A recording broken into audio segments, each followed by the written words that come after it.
Imagine a time long ago, a time when the world was vastly different from what we know today. Picture a land where the sun rises over ancient hills and sets behind timeless ruins, casting long shadows over a landscape rich with history and culture.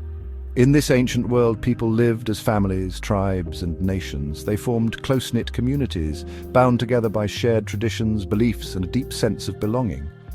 Life was centered around the family unit, and each member played a crucial role in the survival and prosperity of the group. Their history wasn't just recorded in books or etched in stone. It was a living, breathing entity, passed down through generations by word of mouth. Elders would recount tales of their ancestors, ensuring that the legacy of their people would never be forgotten. Storytelling was an art form, a way to connect the past with the present. Around the fire, under the starlit sky, stories of heroism, love, and sacrifice were shared, weaving a rich tapestry of cultural heritage. These stories were more than just entertainment. They were lessons, guiding principles for living a righteous and honorable life. Genealogies, lists of family names, held immense significance. They were meticulously maintained, often inscribed on scrolls or carved into stone. These records were not merely lists. They were a testament to one's lineage, a bridge connecting the present to the past. These genealogies told the story of who they were, where they came from, and how they fit into the grand narrative of their people. Each name carried with it a legacy, a story of its own, contributing to the collective identity of the community. They connected people to their past, to their ancestors, who had walked the same land, faced similar challenges, and celebrated the same victories. This connection provided a sense of continuity, a reassurance that they were part of something greater than themselves. In the Bible, the book of 1 Chronicles chapter 9 offers a glimpse into this world. It tells us about the people of Israel, their families, and their return to Jerusalem after a long and arduous exile. This chapter is not just a list of names, it is a chronicle of resilience, faith, and hope. Imagine the scene as these exiled families made their way back to Jerusalem, the city of their ancestors. The journey was fraught with challenges, but the promise of returning to their homeland kept their spirits high. Each step they took was a step towards reclaiming their heritage, their identity. This chapter lists their names, each one representing a family, a lineage, a story. These names are not just words on a page. They are symbols of survival, perseverance, and the enduring human spirit. It tells us about their families, their struggles, and their triumphs. It reminds us that behind every name is a person, a life lived with purpose and meaning. These genealogies are a testament to the strength and resilience of the human spirit. It reminds us that their history is important, not just for understanding the past, but for appreciating the present and shaping the future. The stories of these ancient people offer valuable lessons, insights, and inspiration for us today. These names are not just words on a page. They represent real people who lived, loved, and contributed to the fabric of their society. They are a reminder that history is not just a series of events, but a collection of individual lives, each with its own story to tell. People who loved, who worshipped, who built a nation. They laid the foundations for future generations, creating a legacy that would endure through the ages. Their contributions, though often unrecognized, were vital to the development of their society. Their story is a powerful reminder of the importance of remembering and honoring our ancestors. It teaches us that we are all part of a larger narrative, one that spans generations and connects us to our roots. History is made up of individual lives, each contributing to the collective story of humanity. By understanding and appreciating these lives, we gain a deeper understanding of ourselves and our place in the world. The power of names lies in their ability to connect us to our past, enrich our present, and inspire our future. The people returning to Jerusalem had a big job ahead of them. After years of exile, they were finally coming back to their homeland, but it was not the same place they had left. The city lay in ruins, its walls broken down, and its homes and buildings reduced to rubble. The task before them was monumental, requiring not just physical labor but also a renewal of their spirits and their community. They needed to rebuild their city from the ground up. This meant clearing away the debris, gathering materials, and working together to restore the walls that once protected them. The walls were not just physical barriers, they were symbols of their strength and unity as a people. Rebuilding them was a way to reclaim their identity and their place in the world. They needed to rebuild their lives, which had been disrupted and scattered. Families had been separated and many had lost loved ones. Coming back to Jerusalem was a chance to start anew, to reconnect with relatives and friends, and to re-establish their homes. It was a time of both great challenge and great hope, as they worked to create a future for themselves and their children. They needed to rebuild their relationship with God.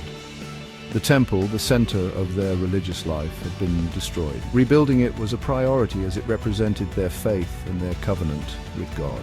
The rituals and prayers that took place there were essential to their identity as a people chosen by God. Restoring the temple was a way to renew their spiritual connection and to seek divine guidance and blessing for their efforts. 1 Chronicles 9 tells us who came back. It provides a detailed list of the families and individuals who returned to Jerusalem. This list is more than just a record of names. It is a testament to the resilience and determination of those who made the journey. Each name represents a story of survival and a commitment to rebuilding their community. It lists the tribes of Judah and Benjamin, the two tribes that had been most closely associated with Jerusalem. These tribes had a special connection to the city and its history. Their return was a sign of continuity and a link to the past. It was also a reminder of the promises made to their ancestors and the hope for a future where those promises would be fulfilled. It names the priests, the Levites, and the gatekeepers. These groups had specific roles in the religious and communal life of Jerusalem. The priests were responsible for conducting the rituals and sacrifices, the Levites assisted in the temple services, and the gatekeepers ensured the security and order of the city. Each group had a vital part to play in the functioning of the community. These groups had special roles in their community. Their responsibilities were not just about maintaining religious practices, but also about ensuring the well-being and cohesion of the society.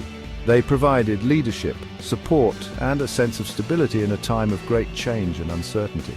They were responsible for different parts of life in Jerusalem, from the daily tasks of providing food and water to the more complex duties of governance and justice.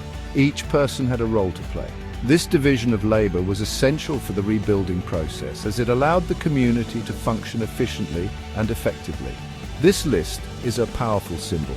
It represents the collective effort of a people determined to rebuild their lives and their city. It is a reminder of the importance of community and the strength that comes from working together towards a common goal.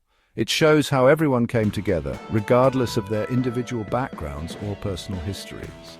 The shared experience of exile and the common goal of rebuilding created a bond that transcended differences. This unity was crucial for the success of their efforts and for the future of Jerusalem. They were rebuilding their lives, their homes, and their community. This process was not just about physical reconstruction, but also about healing and renewal. It was a time to reflect on their past, to learn from their experiences, and to build a better future. They were rebuilding their nation. The return to Jerusalem was a pivotal moment in their history, a chance to restore their national identity and to reaffirm their place in the world. It was a time of great challenge, but also of great opportunity, as they worked together to create a new beginning for themselves and for future generations. The priests were very important in Israel. They were chosen by God. They served in the temple. They offered sacrifices. They prayed for the people. The priests were responsible for teaching the people God's laws. They helped people understand God's will.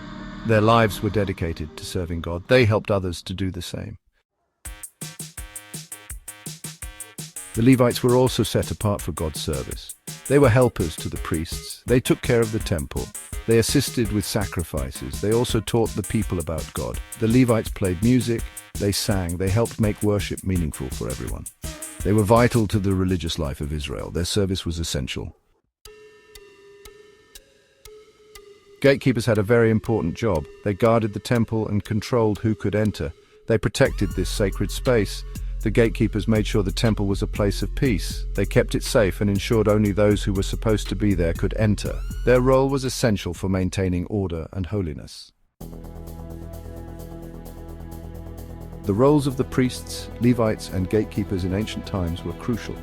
They were not just religious figures, but also community leaders who ensured that the spiritual and social needs of the people were met. Their responsibilities were diverse and essential for the well-being of the entire community. The priests conducted rituals and offered sacrifices, acting as intermediaries between the people and the divine. The Levites assisted the priests and took care of the temple, ensuring that everything ran smoothly. The gatekeepers maintained order and security, protecting the sacred spaces and the people who visited them. These roles show us something important about how a community works together. Each person had a specific role, and their combined efforts created a harmonious and functioning society. The market scenes and community gatherings illustrate the interconnectedness of their daily lives. Everyone had a part to play, from the artisans crafting goods to the farmers tending the fields. This diversity in roles and responsibilities highlights the importance of each individual's contribution to the community's success. These roles remind us that faith is not just personal, it is also communal. We need each other to grow and thrive. The religious gatherings and communal prayers emphasize the collective nature of their faith and the support they provided to one another. We all have something to offer, whether it's through our skills, knowledge, or support. The artisans, craftsmen, and farmers all played vital roles in sustaining the community, each contributing in their unique way. We are all part of something bigger than ourselves. The panoramic views of the ancient city and the bustling community scenes remind us that our individual efforts contribute to a larger, interconnected whole. Together we create a vibrant and thriving community, just as they did in ancient times. 1 Chronicles 9 also tells us about Saul's family. Saul was the first king of Israel. Even though he made mistakes, his lineage was important. Remembering Saul reminds us that everyone has a history. We learn from the past. We see how God works in our lives, even when things are difficult. The genealogies in 1 Chronicles 9 are not just ancient history. They teach us valuable lessons today. They remind us of the importance of family, community, and service. These stories teach us about faith. They teach us about God's love. They teach us that we are all connected. As you read the names in 1 Chronicles 9, think about your own story, think about your family, think about your community, think about your place in the world. We are all part of something bigger than ourselves. We are all connected by faith. We all have a story to tell.